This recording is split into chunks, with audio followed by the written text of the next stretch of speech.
The fifth chapter of the Gita, Karma Sannyasa Yoga, opens with a question by Arjuna. He asks, "Hey Krishna, you praise the contemplative life and you also praise the yoga of action. Between the two, tell me conclusively which is better." In the second chapter, Karma Yoga was recommended as the first imperative for the spiritual aspirant, and one was enjoined to work for the intuitive vision of the Atman through Jnana Yoga after acquiring the necessary purity of mind through that first step. In other words, Jnana Yoga was placed on a higher level as something that rises out of the fullness of Karma Yoga. But in the third and fourth chapters, it was pointed out that Karma Yoga is to be preferred even by one who is fit and qualified for the practice of Jnana Yoga. Karma Yoga was also praised as a self-sufficient means for the realization of the Atman, not necessarily requiring the mediation of Jnana Yoga. Arjuna now asks for a decisive statement as to which of these two equally praiseworthy methods is better in bringing about speedier realization of the goal and is easier to practice. Krishna then clarifies. Jnana Yoga and Karma Yoga both lead to the spiritual goal of self-realization, Atma Sakshatkara. But of these two, Karma Yoga, which is easier to practice and better suited to a majority, is superior. That Karma Yogi, who being content with the experience of the Atman, does not want anything else and therefore hates nothing, bears with equanimity the dualities of life. Such a wise man who has known the true nature of the Atman practices samatva, recognizes the sameness of all living entities, recognizes unity amidst all diversity. Such a man must be construed as being established in perpetual Atmajnana. There was a wise man, a practitioner of Karma Yoga, who always led by example. Seeing him always happy, a young man approached him seeking help. The youngster had countless problems in life, and he explained to the wise man one of his current problems tormenting him. "I cannot help you get rid of this problem," remarked the wise man. The youngster had high hopes of getting some solution, some words of wisdom to address the problem, and therefore was disappointed. After a few weeks, he approached the wise man again. This time, he had another problem that pestered him, gave him sleepless nights. He was hoping that the wise man could possibly help him with this new problem. "I cannot help you get rid of this problem," remarked the wise man. The youngster started to get impatient. "Everyone says that you live an enlightened life. Why can't you help me get rid of my problems?" he exclaimed.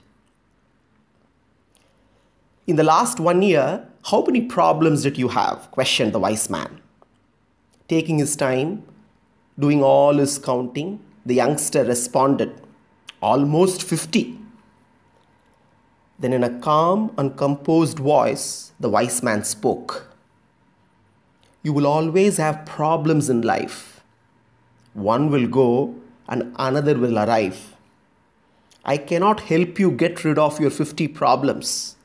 However, I can help you with your 51st problem." The baffled youngster asked, "But what is my 51st problem?" The wise man replied, "Your 51st problem is that you want to get rid of your 50 problems. Having taken birth, having taken a physical embodiment, primarily to exhaust our karmas, the individual has to necessarily recognize that in a world of dualities, Problems are situations caused by external factors which are unavoidable, which are not in our control. What is in our control is our response. When we are body conscious, when we are egocentric, we react to situations, people, and objects. We face problems. Reaction is our response with a disability. When we respond with ability, where the ability is grounded on Atma Jnana, when we act with responsibility, response plus ability, there are no problems.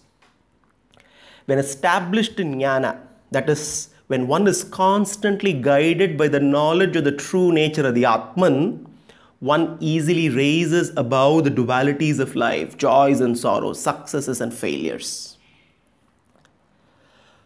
कर्मयोगस्य सौकर्यं शैघ्र्यं काश्चन तत्विदाः ब्रह्मज्ञानप्रकारश्च पंचमाध्याय उच्यते. This is the summary of the 5th chapter from Swami Alavandar's Gita-artha Sangraha. The 5th chapter of the Gita develops the case for Karma Yoga by pointing to its quicker efficacy in the matter of leading to self-realization, Atma Sakshatkara. This chapter further elaborates the element of detachment in action, consisting of the firm conviction that the soul is not the actual executive force bringing about action.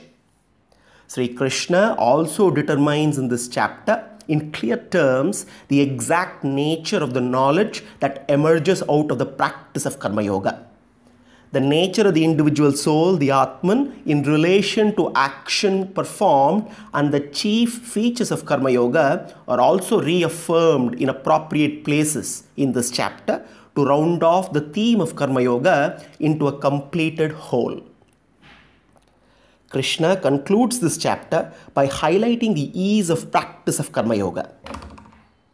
By knowing me as the ultimate object of all kinds of yajna and tapas, as the supreme lord of the universe, as the well-wisher of all beings, a karma yogi can worship me through his work, declares Sri Krishna.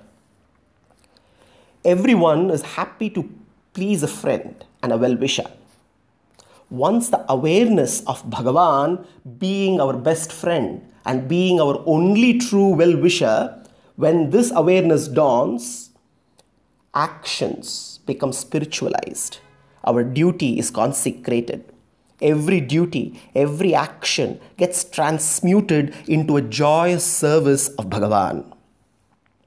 Srimad Bhagavatam declares, Vasudeva para Veda, Vasudeva para Makhaha, Vasudeva para Yoga, Vasudeva para Kriyaha, Vasudeva param Jnanam, Vasudeva param Tapaha, Vasudeva paro dharma, Vasudeva paragatihi. The Vedas come from Vasudeva. All sacrifices are unto him. All yoga is done to attain him. All works are dedicated unto him. The goal of knowledge is to know him. All austerities and penances are done to please him. He is the goal of all goals. He is the ultimate destination. Sarvam Sri Krishnarpanamastu.